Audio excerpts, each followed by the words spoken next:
Hello, welcome back to another video, guys. In this video I'm going to go through this fault code which is on a Nissan Qashqai 1.5 diesel, lovely Renault engines, which I don't know why they mentioned and stated that it's one of the best engines, which it is not in my eyes. It's probably one of the worst engines you can ever come across. So this is what's come up, and this is the warning on the cluster.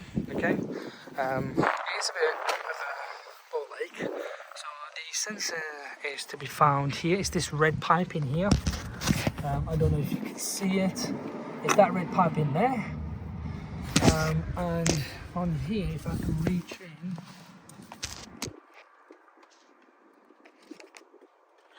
it's a little difficult, but you have to follow this piping, that red piping, and follow it all the way and unbolt the other side of it, which is underneath the component here. As you can see, it's that red piping in the distance, that there. But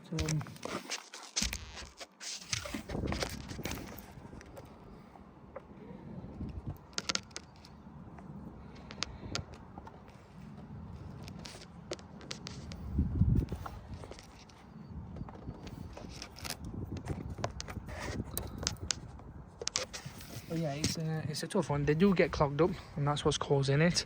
I do highly recommend taking it out, either my replacement, which you don't have to, or you can just clean the whole thing out, and that should give you a full thorough power back. But yeah, you will, I mean, this has been sorted, and they're the lights that would come on really if they did, like we said.